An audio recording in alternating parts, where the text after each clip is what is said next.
हुई और उनके बाजू पर हल्का सा धक्का दिया कि वो पीछे मुड़कर मुझे देखें। फिर कुलसूम आंटी की तरफ मुड़कर बोले, बदतमीज, कुछ शर्म करो, बच्चा सामने खड़ा है।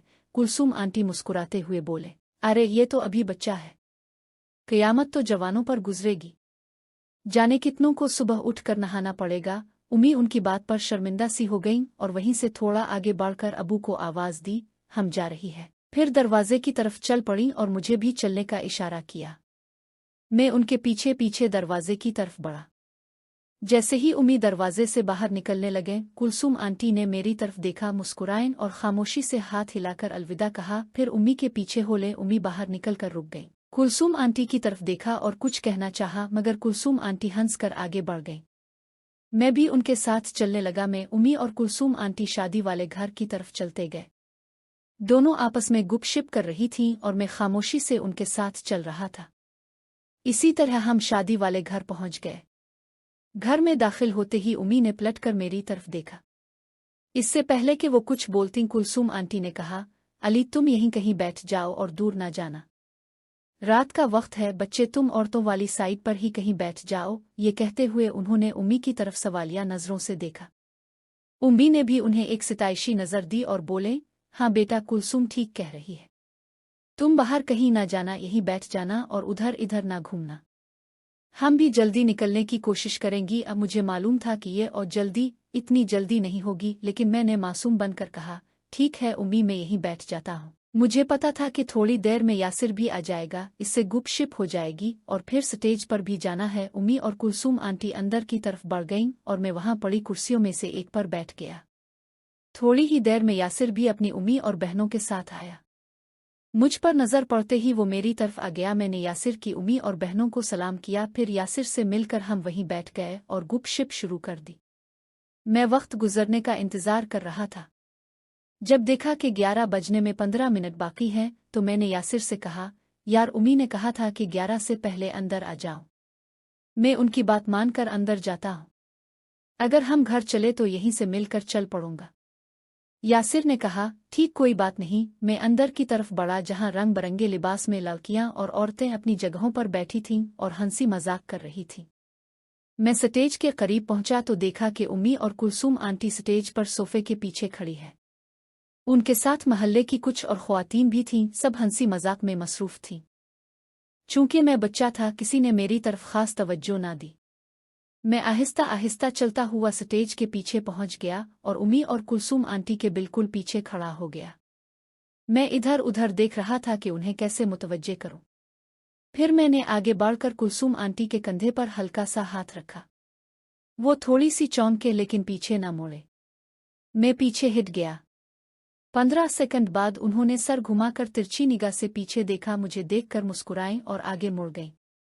फिर वो थोड़ा सा पीछे हिटकर खड़ी हो गईं ताकि उम्मी का आधा जिस्म उनके आगे छप जाए।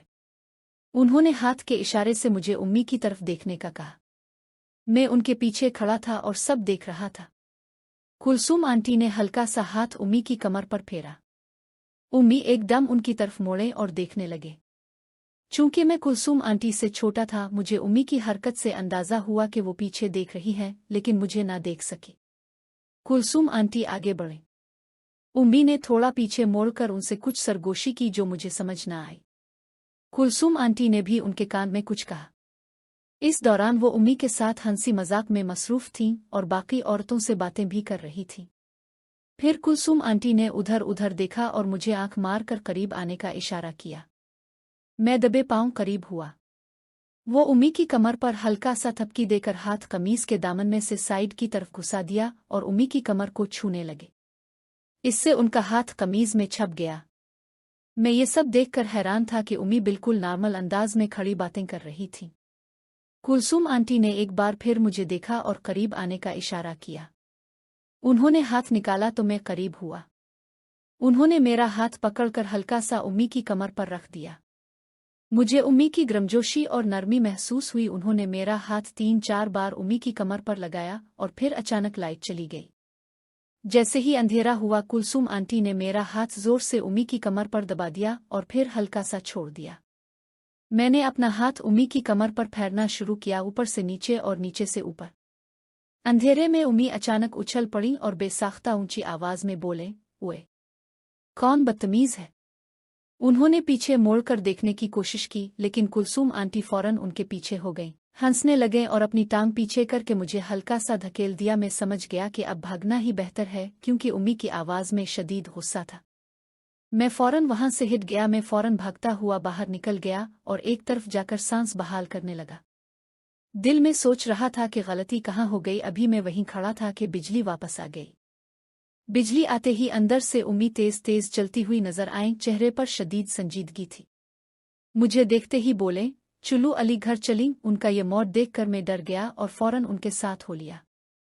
थोड़ा चलकर हिम्मत करके पूछा, उम्मी वो कुलसूम आंटी? मेरी बात पूरी होने से पहले ही वो गुस्से से बोले, दफ करो इस लनती औरत को, चुपचाप चलते जाओ। उनकी गुस्से भरी आवाज़ सुनकर मैं बिल्कुल सहम गया और चुपचाप उनके साथ घर की तरफ चल पड़ा। घर का रास्ता खामोशी में तय हुआ।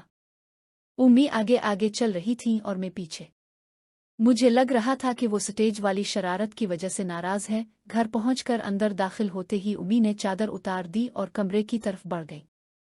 चादर हटते ही मैंने देखा कि उनकी कमीज थोड़ी सी उलझी हुई है, शायद हड़बड़ी में दुरुस्त ना की हो।